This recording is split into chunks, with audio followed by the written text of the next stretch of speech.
L'administration fiscale nigériane a annoncé le 28 octobre 2025 qu'elle exigera désormais une retenue à la source de 10% sur les intérêts versés au titre d'investissement dans des titres à court terme. Il s'agit d'un changement important. Jusqu'ici, certains de ces placements à court terme bénéficiaient d'exemptions fiscales, notamment pour encourager l'investissement.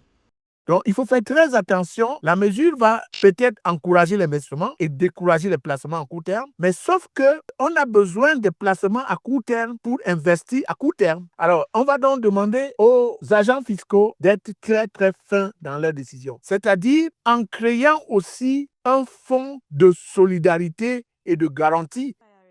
Selon la FIRS, cette mesure se fonde sur les dispositions de la Company Income Tax Act, en particulier les sections 78 et 81, ainsi que sur le règlement régissant la retenue à la source. La retenue doit être appliquée au moment du versement des intérêts et les montants prélevés doivent être versés à l'administration fiscale au plus tard 21 jours suivant le paiement.